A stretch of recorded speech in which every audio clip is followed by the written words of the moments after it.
very much. At the end of the Cold War, the United States made a policy decision that may be one of the biggest mistakes of the 20th century. It's contributed to chaos and uncertainty in this current day. And it's not based on politics, it's based on games.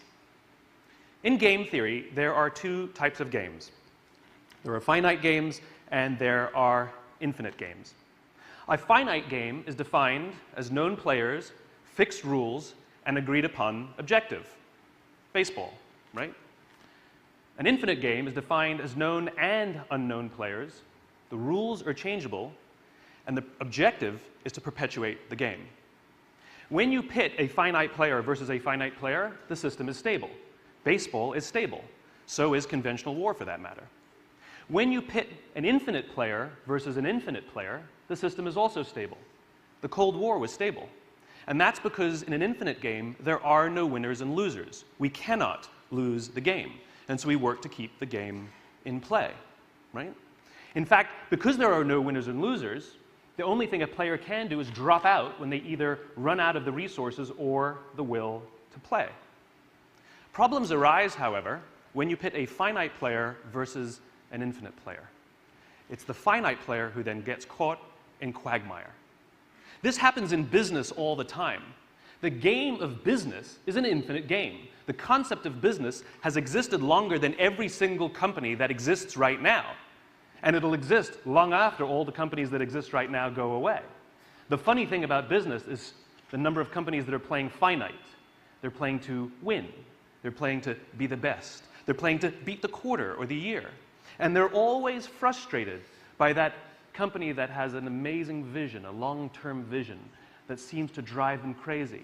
And over the long term, that player will always win, and the other player will run out of resources or the will, and they'll either go out of business or be bought or sold or merged or acquired or whatever it is. This is also what happened to the United States in Vietnam. The United States was fighting to win. The Viet Cong were fighting for their lives.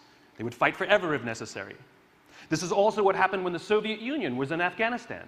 The Soviets were fighting to beat the Mujahideen, and the Mujahideen were fighting to survive, fighting for their very, very lives. Now, when it comes to policy, you have to know what game you're playing so you can play the right rules.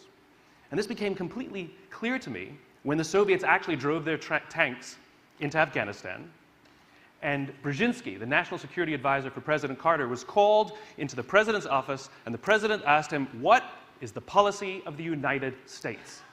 And Brzezinski said, "The policy of the United States is to eject the Soviet." It's a finite goal. And then almost as an offhanded comment, he says, "And if we can't do that, we'll make it as expensive as possible for them to stay." In other words, the United States accidentally had an infinite strategy, which is not fixed in time, and we don't know exactly what it looks like. What we're trying to do is drain the enemy of will and the resources to continue to play. And 10 years later, the Soviets drove their tanks out of Afghanistan, running out of resources and the will. Now, if you think about what happened when the Berlin Wall came down, we were in an infinite game, Soviets and the United States, and the Berlin Wall came down, and the United States made, again, one of the greatest, perhaps one of the greatest blunders, policy blunders of the 20th century. They announced that they had won the game. They had won the Cold War. No, they didn't. The player dropped out because they ran out of the will or the resources to play. And the problem is because they thought they had won the war, they started acting like victors. And the United States imposed their will on the world for about 11 years. And as it turns out, the world didn't like that too much.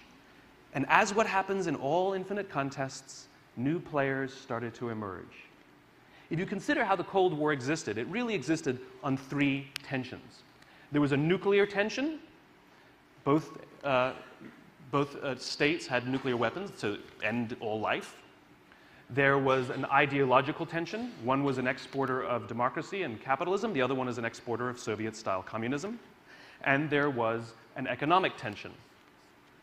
That's what kept the Cold War alive and well. Not coincidentally, life, liberty, and the pursuit of happiness. The only three things for which we will bear any burden and pay any price and fight forever to defend. Now, the nuclear tension has been replaced by Pakistan and China. Oh, no, China was already there. Pakistan and North Korea, maybe Iran.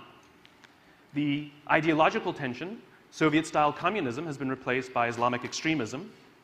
And the economic tension, the Soviet Union, has been replaced by China. We don't fear nuclear war with China. But the point is all three tensions are alive and well. And you see, the problem is they all know who their enemy is, but we don't realize that the Cold War 2.0 is happening.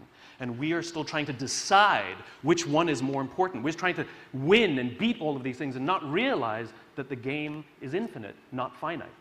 And the United States policies these days have become shorter and shorter term, which creates turmoil and chaos in strategy and how we present ourselves to the world. The easiest way to understand the game you're in is when you have an opposing force. In other words, not that, right? So you want great leadership. You want somebody to say what we stand for, but if you don't have that, you get to say not that.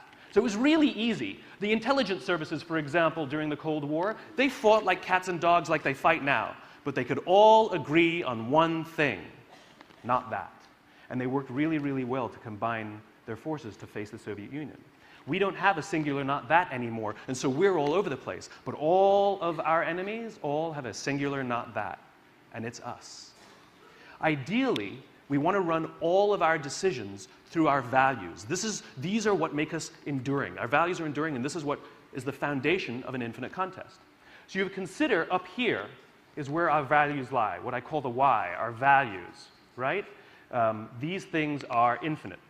They're enduring, right? Down here, you have what I call the what. These are our interests, and they are finite. And ideally, what you want to do is you run all decisions through our values and then through our interests. Let me show you what that looks like. Sometimes they go in our favor and sometimes they don't.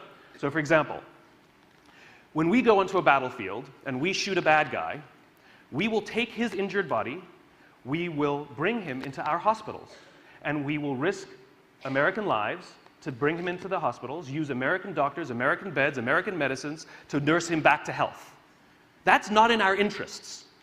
But the reason we do it, because it's kind of who we are. It's kind of what we do. It's like, it's our thing, right? When we make a decision based solely on our interests, it looks like this, right? So should we torture people? Now, the reason we did it offshore is because everybody kind of knew that that wasn't our thing. Because if we had no problem with it, we'd just do it here. So we hid it away because we knew it was uncomfortable, because we know what our values are. So what's been happening in the world is we've been evaluating all of the things that have been going on by ignoring our values because we don't realize we're in an infinite contest, and we only look at our interests. So we think about what should we do in Syria, and we make a very, very good decision based on Syria and our interest in Syria, and we make a decision. And what should we do in Crimea? And what should we do with regards to Putin? And what should we do with regards to Iraq and Afghanistan? And we're all over the place.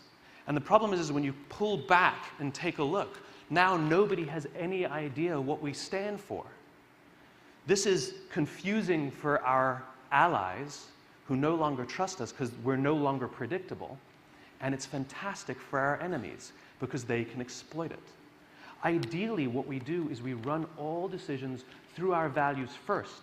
And though it may not always go our way, just like I said, we make decisions all the time that aren't always in our interests, like bringing an injured bad guy and putting him in our hospitals. Not in our interests. But what that does is it makes us predictable. And it makes our allies trust us because they know what we stand for, and they will either stand with us or they'll stand against us. And together, we will go through the infinite contest for as long as it takes. This is what we're in right now. The Cold War is alive and well, and we will not help contribute to stabilizing the world until we start playing the game we're in rather than playing the game we're not in. Thank you very much.